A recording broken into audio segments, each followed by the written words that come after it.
de ouvir, porque respeitar, talvez pelo teu bem-estar. Se queres que algo mude, vem daí pela tua saúde. Preservativo feminino e masculino, não é? A pílula do dia seguinte também. Tem aquele DIU, tem um que eu também que elas usam no braço. O chip. Eu acho que quando as pessoas já têm uma relação, acho que as mulheres, por causa da pílula e assim, procuram mais usar os métodos contraceptivos. Eu acho que o homem não quer saber. Eu acho que é um bocado sobre os dois. As pessoas exigem mais ao homem que se proteja que à mulher. Olá, sejam bem-vindos ao Pela Tua Saúde, um podcast sobre saúde feito para jovens a pensar em jovens. Em estúdio, montamos uma espécie de consultório informal, medicamente assistido, para dissipar dúvidas, discutir dados e curiosidades e explicar o que muitas vezes parece complicado, mas não é. Tudo numa linguagem acessível e sem tabus. Eu chamo-me Inês Moreira Rocha. E eu sou a Beatriz Batista. Esta primeira temporada é dedicada à sexualidade e hoje vamos falar sobre métodos contraceptivos e planeamento familiar. Connosco temos a doutora Beatriz Frias Lopes, especialista em Medicina Geral e Familiar. Doutora Beatriz, obrigada por ter aceitado o nosso convite. Vamos aqui tratá-la por tu, como assim nos pediu. Muito obrigada desde já pelo convite, agradeço então que me tratem por tu como sempre, uma coisa mais informal e mais relaxada.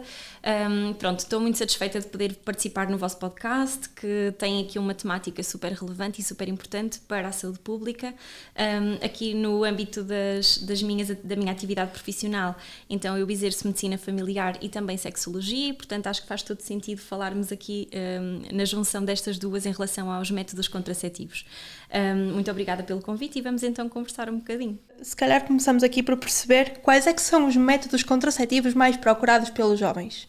Ok, então, ora bem, nós sabemos que a escolha do método contraceptivo também vai variar muito de cultura para cultura, ou seja, se calhar aqui eu vou-me basear um bocadinho aqui mais em Portugal, que é onde nós estamos, e portanto o método contraceptivo vai depender também do estado de saúde, das preferências da pessoa, do tipo de toma que quer fazer, do tipo de relações que tem com as outras pessoas, mas aqui em Portugal o que nós sabemos é que maioritariamente as pessoas procuram o contraceptivo oral, que é então a pílula, o preservativo masculino e o dispositivo intrauterino, que nós chamamos de DIU. E esses métodos são os mais recomendados nas consultas e, pronto, talvez um dos motivos seja também a falta de informação que as pessoas têm, e esses são os mais usados.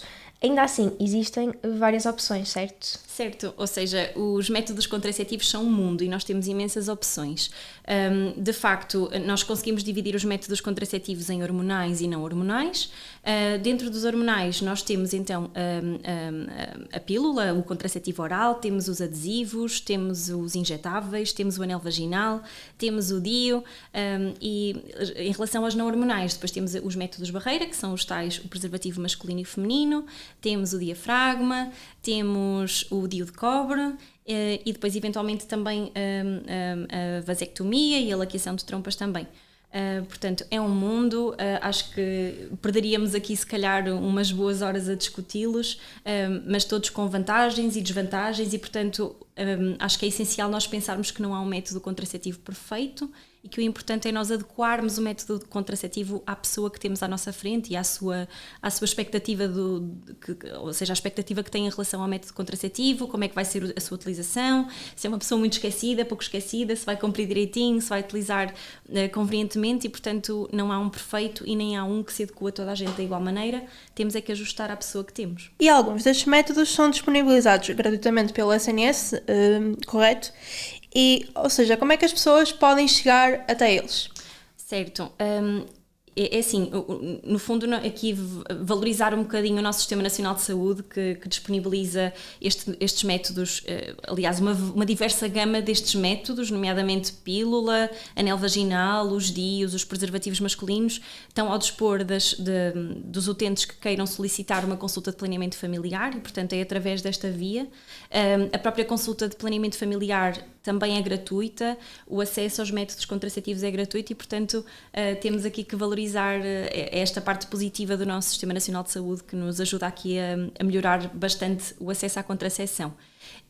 Eu não sei se posso aqui só acrescentar uma coisa, eu há pouco esqueci-me de falar também dentro dos métodos contraceptivos não hormonais, também temos os métodos naturais que são diversos, que pode ser também através da medição da temperatura corporal, através do muco cervical e portanto também é uma outra opção que pode ser muito útil para os nossos utentes.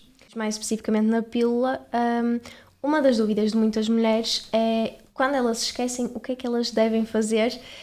Isto também tem muito a ver com a semana em que a pessoa se esquece, certo? Claro que sim. Pronto, o esquecimento da pílula é uma coisa recorrente, acontece e é importante que esta informação seja passada porque é um motivo de muita ansiedade das pessoas que nos procuram em consulta e vai depender de facto do tempo que passou desde o esquecimento e vai depender também da semana em que isto acontece no ciclo menstrual. Portanto, quando o esquecimento é inferior a 12 horas, o que nós sabemos é que podemos tomar o comprimido imediatamente assim que damos conta que nos esquecemos, ok? E não vai ser preciso a utilização de nenhum método contraceptivo adicional, nomeadamente o preservativo. No caso deste esquecimento ser superior a 12 horas, o que nós sabemos é que, consoante seja na primeira, segunda ou terceira semana, pode ter aqui uma diferença na atuação. Quando nós nos esquecemos na primeira semana, o que nós recomenda, quando eu digo primeira semana, atenção, só para esclarecer aqui, é a primeira semana do ciclo, após a menstruação, a primeira semana em que começamos a tomar a pílula, ok? Quando nós nos esquecemos na primeira semana, devemos tomar o comprimido assim que nos apercebemos que esquecemos, independentemente de estarmos a fazer 2 comprimidos no mesmo dia, ok? Não há nenhum problema.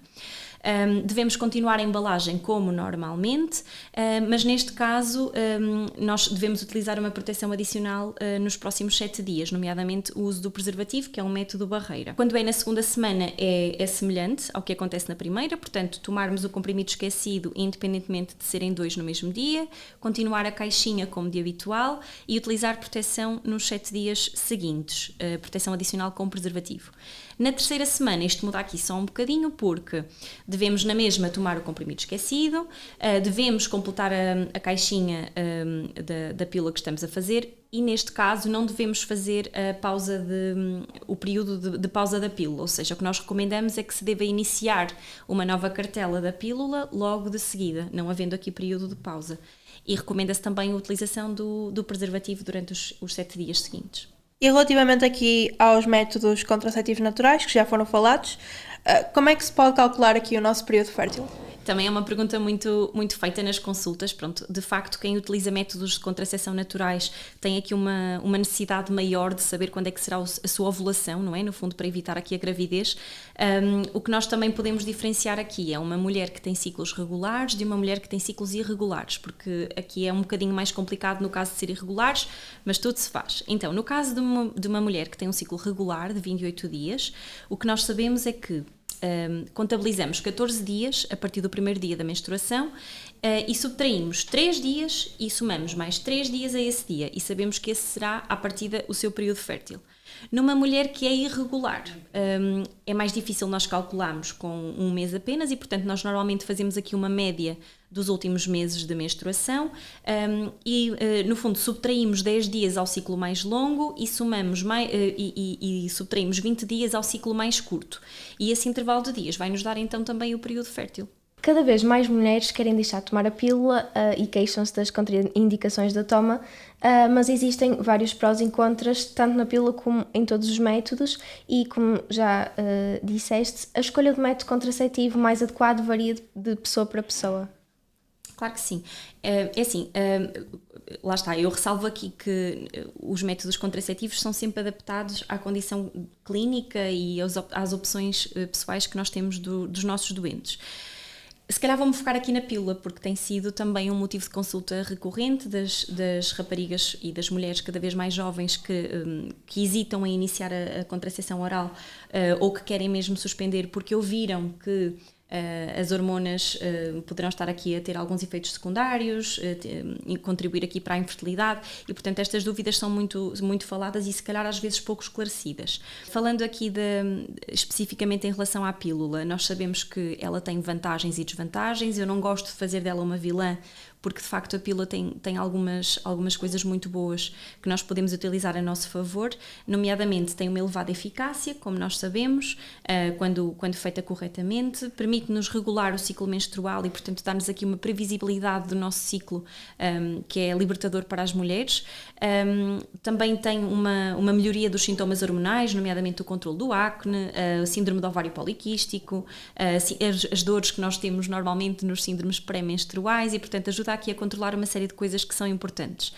Além disso, a pílula também vai ser protetora para algumas doenças, nomeadamente câncer do ovário e do endométrio, doença inflamatória pélvica e também controle de quistes ováricos. Portanto, além disso, também é de fácil utilização. E também aqui uma coisa importante, que é a pílula não interfere com o ato sexual diretamente, que é uma coisa que às vezes nos dizem, que é, por exemplo, o preservativo é descrito algumas vezes como sendo um mau método contraceptivo e que não queremos utilizar porque tem que ser colocado durante o ato sexual. A pílula nós sabemos que é prática, nós fazemos não relacionado com a atividade sexual e, portanto, também pode ser uma vantagem. E esta previsibilidade de sabermos quando é que vamos menstruar, eu acho que é mesmo a mais-valia. Em relação às desvantagens, pronto, o facto de ser toma diária pode levar aqui a alguns esquecimentos, como nós sabemos, tem efeitos secundários possíveis, ok? Podemos relacioná-la com algumas náuseas, ou seja, os enjoos, as dores de cabeça, as alterações do humor, e também estão descritos alguns casos de diminuição do desejo sexual, que também é um motivo que algumas das vezes nos leva a discutir em consulta isto com as nossas mulheres jovens. Depois, uma coisa que eu acho que é super relevante falar aqui nas desvantagens dos métodos hormonais em geral é o facto de não protegerem contra infecções sexualmente transmissíveis. E aqui eu gostava de ressalvar o maravilhoso preservativo, que continua a ser o único método que nos permite proteger as infecções sexualmente transmissíveis e também prevenir as gravidezes e, portanto, um método de eleição, sem dúvida, quando bem utilizado. Pronto. Outra desvantagem da pílula pode ser, por exemplo, em mulheres com alguma doença ou alguma questão cardiovascular, nomeadamente hipertensão, mulheres fumadoras com mais de 35 anos, ou seja, temos aqui algumas limitações na sua utilização. Em geral, eu acho que isto tem que ser discutido caso a caso, como dizias, Inês. Portanto, a pílula não vai ser boa para todas as mulheres. A pílula não vai ter efeitos secundários em todas as mulheres, mas em algumas pode acontecer. O importante é nós termos esta conversa aberta com o nosso profissional de saúde de confiança, que nos consiga orientar os sintomas que apareçam, alguma coisa inesperada que até nós às vezes não conseguimos antecipar que possa acontecer, alguma falta de lubrificação, etc. Portanto, estar abertos a esta discussão com os nossos doentes também é muito importante. O uso do preservativo pode ser às vezes no ato da relação sexual um turn-off, porque alguns homens, principalmente os mais jovens, acabam por dizer que se sentem desconfortáveis e não querem colocar, e obviamente que isto também coloca em causa a segurança da relação sexual. Como é que podemos contrariar esta ideia, este preconceito que existe com o preservativo?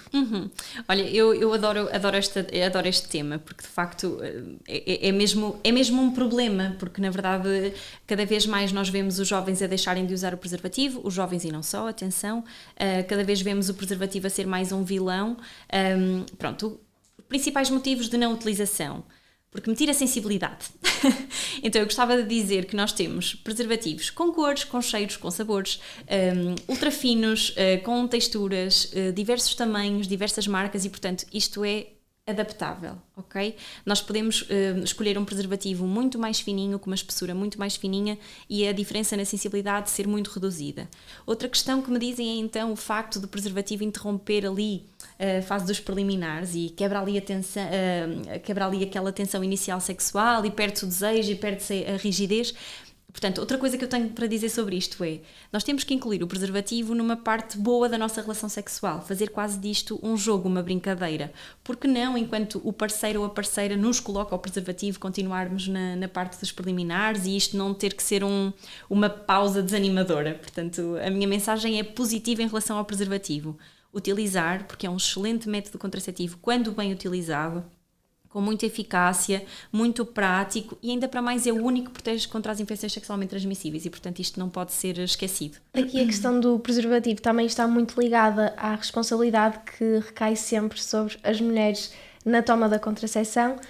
Por exemplo, existem apenas pílulas femininas, já se fizeram testes em que as pílulas masculinas não avançaram para o mercado, precisamente porque os homens se queixam de muitos sintomas que nós mulheres sentimos no nosso dia-a-dia.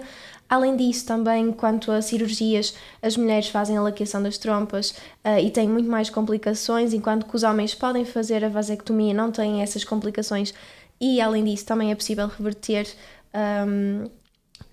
os efeitos dessa cirurgia. E existe muito essa discrepância entre géneros. Como é que se desmistifica este preconceito? Olha, é uma ótima questão e também é um assunto sobre o qual eu gosto muito de falar e de pensar sobre ele, portanto... Então, para fazermos aqui assim, para darmos aqui um apanhado que nos pode levar a uma reflexão sobre isto. Nós sabemos que, por exemplo, as mulheres são férteis durante 24 horas num mês, até a idade da menopausa. Os homens são férteis 24 horas, 7 dias por semana, para o resto da sua vida. E, portanto, a pergunta que eu faço é, porque é que nós estamos a colocar a responsabilidade da contracepção maioritariamente sobre as mulheres? E, de facto, somos nós que vamos tomar um comprimido, por exemplo, todos os dias da nossa vida, para evitar 24 horas de fertilidade que nós temos durante um mês. E, portanto, acho que esta reflexão deve ser tida em conta.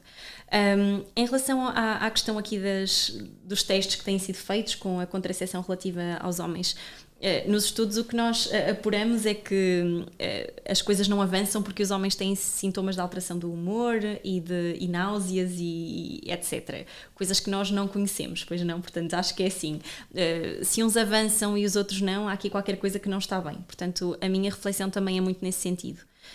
Sensibilizar aqui os homens para também se responsabilizarem um bocadinho mais pela contracepção, acho que é importante. Sobre os procedimentos cirúrgicos, falaste também da vasectomia e da laqueação, pronto. Gostava aqui também de desmistificar no fundo a questão da vasectomia, porque muitas dúvidas de muitos homens também passam pelo facto de que acharem que a vasectomia lhes vai tirar desejo sexual, que lhes vai tirar rigidez peniana. O que nós sabemos é que a vasectomia é um procedimento simples, que dificilmente terá impacto na função sexual, que é reversível e, portanto, acho que isto deve ser discutido e colocado em cima da mesa cada vez que nós falamos da contracepção no casal, sem dúvida, está bem? Acho que é importante. E vamos tentar aqui continuar a investir nos métodos contraceptivos para os homens. É um bocadinho aqui o meu discurso de luta. E também relativamente ao planeamento familiar, podemos ver esta discrepância de género acontecer, certo? São as mulheres que mais vão à procura destas consultas de planeamento. Sem dúvida. Lá está, a consulta de planeamento familiar foi criada e pensada para homens e mulheres e de facto o que nós sabemos é que mais de 90%, ou seja, praticamente 99% das consultas são frequentadas por mulheres. Esta consulta é dirigida a mulheres em idade fértil, portanto até aos 54 anos, e nos homens sem limite de idade, mais uma vez. Portanto, nós tínhamos aqui ainda mais espaço para acolher homens em relação às mulheres, e apesar desta consulta estar disponível para ambos os sexos, na verdade o que nós vemos é que a procura não existe da parte dos homens. Se calhar aqui também por alguma falta de divulgação da nossa parte, enquanto profissionais de saúde, e acho que nesse sentido acho que faz todo sentido nós divulgarmos esta informação e incentivar os nossos homens a acompanhar também a sua parceira à consulta ou irem individualmente, porque acho que faz todo sentido. E eu acredito que existam bastantes pessoas desinformadas quanto às consultas de planeamento familiar. Para que é que servem as consultas? Não é apenas para prescrever métodos contraceptivos, certo? Não, e lá está, ainda bem que falas sobre isso, porque na verdade é muito mais do que isso. Ou seja, vou-vos dar aqui alguns exemplos, se calhar, de motivos de consulta que justificam planeamentos familiares, seja indivíduos ou casais que querem aconselhamento sobre a sua saúde sexual e reprodutiva, seja disfunções sexuais, o que seja, adolescentes que querem iniciar a sua vida sexual com dúvidas de orientação sexual, por exemplo, questões relacionadas com a violência no namoro, assuntos deste género que são tão fundamentais, as relações interpessoais e que são deixadas um bocadinho de parte e que, lá está, não se percebe bem Porquê? Porque o intuito desta consulta é muito isto, é acolher a nossa saúde sexual e reprodutiva. Além disto, claro, casais que planeiam ter filhos, tudo o que é pré-conceição, aconselhamento sobre infecções sexualmente transmissíveis, vacinação no contexto da reprodução e sim, claro, os métodos contraceptivos que não podemos esquecer porque são uma parte muito importante das nossas consultas de planeamento familiar. E portanto sim, eu acho que esta consulta é super, hiper, mega importante e acho que devíamos todos estar sensibilizados para isto, homens e mulheres, sem dúvida. E falando aqui da pílula do dia seguinte, em que situações em concreto é que faz mais sentido tomar? Ok, a pílula do dia seguinte é um método contraceptivo de emergência e eu gostava aqui de salientar esta parte. Portanto, ele não deve ser utilizado como um método contraceptivo de uso regular, que às vezes também há esta questão. Portanto, sendo de emergência, é precisamente para isto que é destinado a prevenir uma gravidez após uma relação sexual desprotegida ou em que há falha do método contraceptivo em questão. Pronto. Nós sabemos que a pílula do dia seguinte funciona idealmente, deve ser tomada idealmente nas primeiras 72 horas após a relação sexual desprotegida ou falha do método contraceptivo. Em alguns casos sabemos que também pode ser útil até aos 5 dias após a relação, mas lá está, quanto mais tarde nós tomarmos, menor é a eficácia que vai ter. Pronto. Eu acho que a mensagem importante era esta, que era não utilização regular e utilizar como forma de emergência apenas, porque comparativamente com outros métodos contraceptivos ela tem uma eficácia menor, tem muitos efeitos secundários possíveis, como os tais enjoos, as dores de cabeça, dores abdominais, alterações aqui do ciclo menstrual, sensibilidade mamária e, portanto, não recorrer a ela por rotina, recorrer a ela em caso de emergência. Agora, para terminar as nossas questões, quando estes métodos contraceptivos todos que falámos falham, existe essa possibilidade de engravidar e há pessoas que têm de recorrer à interrupção voluntária da gravidez. Podes explicar-nos como é que é este processo, onde é que eu devo ir, com quem é que eu devo falar, para onde é que eu sou encaminhada, como é que funciona? Ok, muito bem. Acho que é uma questão pertinente. Muitas das mulheres que nos chegam vêm muito desesperadas e, portanto, sem saber onde ir, a quem recorrer. Aqui em termos de legislação, em Portugal, a interrupção voluntária de gravidez ou IVG é legal até às 10 semanas de gestação, ok? Em alguns casos, depois disso, se houver, por exemplo, crime sexual, se houver malformações do feto, risco de morte para a mãe, mas isso depois já são algumas particularidades, mas para quem se quer autopropor para uma interrupção voluntária de gravidez, será legal até às 10 semanas em Portugal atualmente. Sei que há aqui uma tentativa de alargar este prazo, porque também comparando com outros países esse período é um bocadinho maior e, portanto, dar-nos-ia aqui alguma margem maior de intervenção.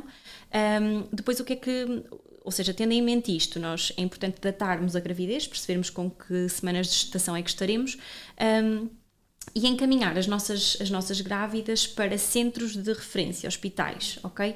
Que têm muitas das vezes consulta específica de interrupção voluntária da gravidez. Normalmente o que acontece é que é agendada uma consulta, é feita uma primeira avaliação e há aqui um período de reflexão de 3 dias entre a primeira consulta, a primeira abordagem e a interrupção de gravidez de facto, para que haja aqui uma decisão ponderada. Portanto, a nível do Sistema Nacional de Saúde, isto é um procedimento que é gratuito, ok? Que asseguramos até às 10 semanas de gestação e que pode ser feito, por exemplo, através do centro de saúde. Por exemplo, vamos a uma consulta do centro de saúde, o nosso médico de família vai nos dar a linha de apoio do hospital de referência que terá essa consulta. Podemos contactar através do Sistema Nacional de Saúde também para pedir esse apoio e, portanto, seremos orientados nesse sentido. Ou seja, é possível fazer a referenciação, existem locais onde isto é feito de forma segura e legal e é importante que nós estejamos a par desta informação, que é relevante. Temos então aqui 2 perguntas de resposta rápida que foram deixadas pelos nossos leitores. A primeira é se a toma prolongada da pílula pode ter implicações, nomeadamente no coração e na fertilidade, ou até outros efeitos secundários que já foram aqui falados. Pronto, é assim, os estudos o que nos dizem é que a pílula não interfere com a fertilidade. Muitas das vezes há aqui a questão de quando nós, por exemplo, uma mulher que toma uma pílula durante muito tempo, que desenvolve ali uma questão, um nível hormonal que é sempre constante e que estamos habituadas a que o nosso ciclo acabe por não funcionar de forma muito independente. Quando nós paramos a pílula, o que acontece é que há ali um período em que o corpo demora um bocadinho a voltar a reativar em termos hormonais e que pode não ovular e que as mulheres podem ter mais alguma dificuldade em engravidar quando suspendem a pílula. Mas, a longo prazo, o que os estudos nos dizem é que não há impacto na fertilidade. Em termos do coração, é importante falar aqui, se calhar, do que eu também tinha falado anteriormente. Se não houver algum antecedente pessoal ou familiar relevante em relação à doença cardiovascular, à partida não terá impacto, e é o que os estudos nos dizem. Ou seja, no entanto, mulheres hipertensas, mulheres fumadoras com mais de 35 anos, ou seja, que nós já sabemos que vão ter aqui risco cardiovascular associado, nesse caso nós temos critérios de utilização da pílula e nesse caso vamos ponderar um outro método que não seja hormonal, por exemplo. Um dos nossos leitores partilhou um receio em tomar um novo método contraceptivo indicado para homens. É uma vacina que tem de ser aplicada no testículo. Isso faz com que não seja muito convidativo para os homens procurarem este método, ou também se compara ao desconforto, como nós falamos, que a mulher passa na escolha de alguns dos métodos contraceptivos. É engraçada esta pergunta e fez-me logo lembrar aqui uma questão engraçada, que é no tratamento da disfunção erétil. Nós passamos por vários tipos de tomas, por exemplo, fazemos a toma oral, depois passamos para o gel, depois passamos para os injetáveis, e quando chegamos aos injetáveis todos os homens ficam um bocadinho assustados, não é? Portanto, tudo o que implique nós utilizarmos agulhas e injetáveis na região genital é sempre um bocadinho problemática, e portanto acredito que o receio também seja um bocadinho nesse sentido. Em relação a esse método contraceptivo que está a ser implementado nos homens, o que eu sei é que se trata de uma injeção, de um gel que é aplicado junto à zona dos testículos, que vai evitar que haja a produção e a libertação dos espermatozoides com a inclusão destes no esperma. Para já a eficácia está a ser boa. Eu espero que este medo da utilização das agulhas consiga ser um bocadinho desmistificado e que de facto isto possa ser um método que nós possamos usar de forma mais generalizada na população masculina. Obrigada, doutora Beatriz. Fica por aqui este episódio do Pela Tua Saúde, o podcast do JPN sobre saúde feito de jovens para jovens. Regressamos em breve com mais um tema ligado à sexualidade. Fiquem atentos e até à próxima! Porque ouvir? Porque respeitar? Talvez pelo teu bem-estar. Se queres que algo mude, vem daí pela tua saúde.